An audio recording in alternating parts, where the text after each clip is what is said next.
Hey everyone. So again, I'd like to apologize for how late this is. I'm usually a procrastinator, but that's everybody, right?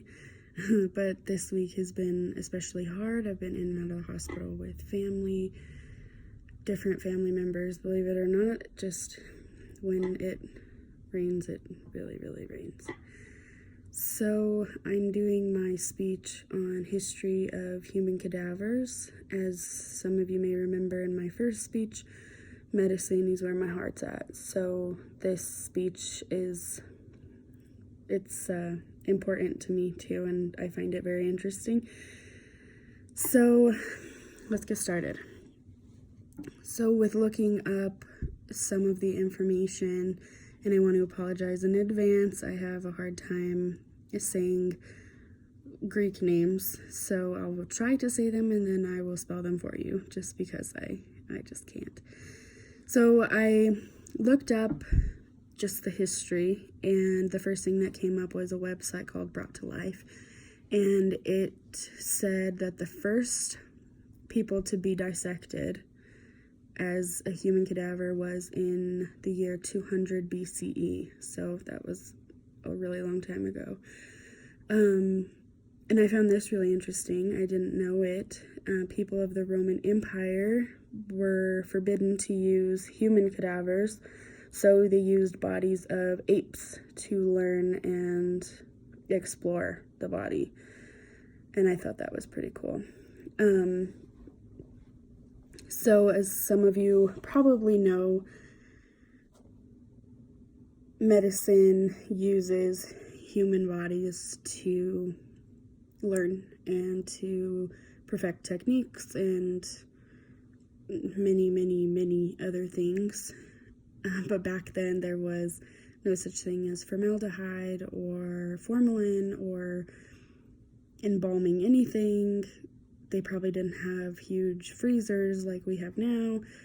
So could you imagine the smells of the bodies and all of the fluids and the colors? And so yeah, our ancestors were pretty invincible for using these bodies without anything to preserve them.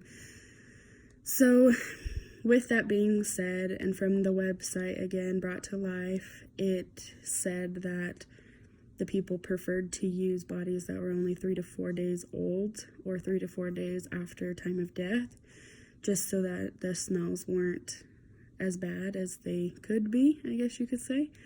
So that's pretty nasty to think. The causes of death when it's under suspicious circumstances, or it's a homicide, or things that just can't be easily explained, you probably know that autopsies are performed, and they're also called postmortems.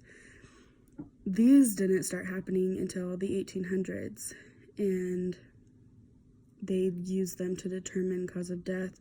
They were able to find disease patterns or blockages in arteries or blood clots in the heart that caused a heart attack, or in the brain that caused a stroke, or a number of things they could find using a postmortem. For early uses, most of you may not know this, but it makes sense. A lot of people didn't agree with the use of human bodies. So a lot of the learning came from grave robbing, and just they had a hard time getting a hold of human bodies.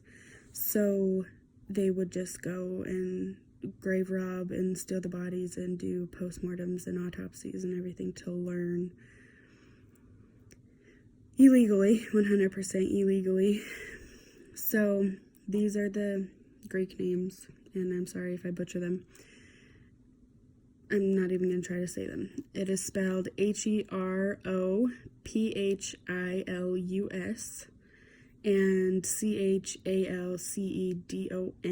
They were both Greek scientists, and they were the first scientists to use a body for educational purposes and for learning. They were stopped. Most people just don't agree with the use of human bodies, and rightfully so. I mean, you wouldn't want a loved one being cut open and messed around with just for the sake of someone's learning. I got these names from the Yale Journal of Biology and Medicine website.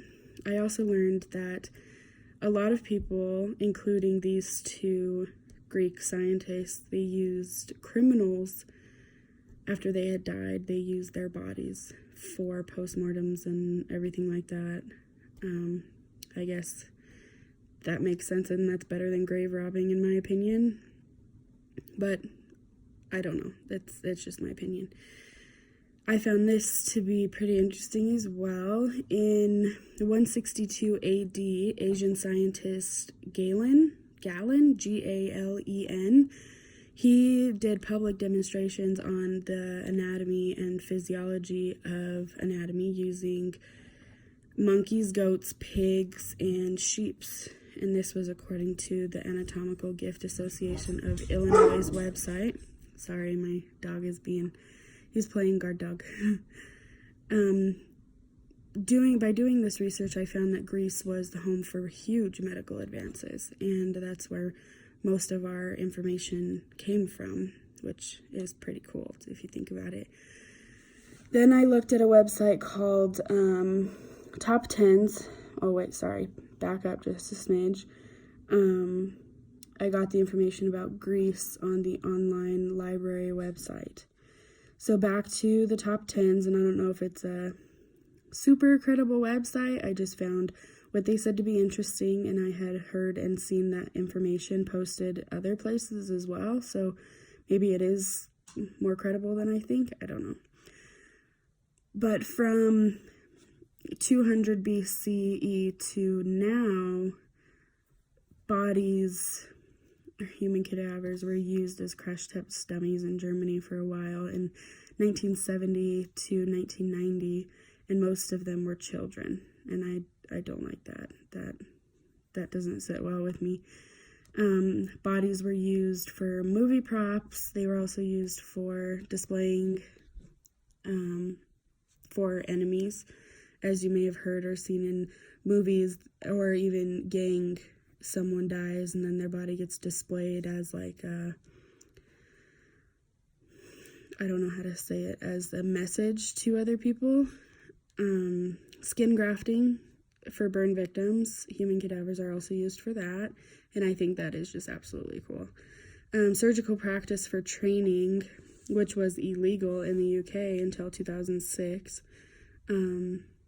I'm okay with this, especially if the family of the loved one is okay with it. So as you can tell, human cadavers from 200 BCE have been used for so many different things, and they're continuing to use them for 100 other things. Fortunately for us, because of technology, we don't need bodies as much because we can do simulations on computers and tablets and everything you can think of. So yeah, that's what I got on the history of human cadavers and also some present uses as well. Thank you again for being understanding with my situation and why I'm so late with this video. Thanks.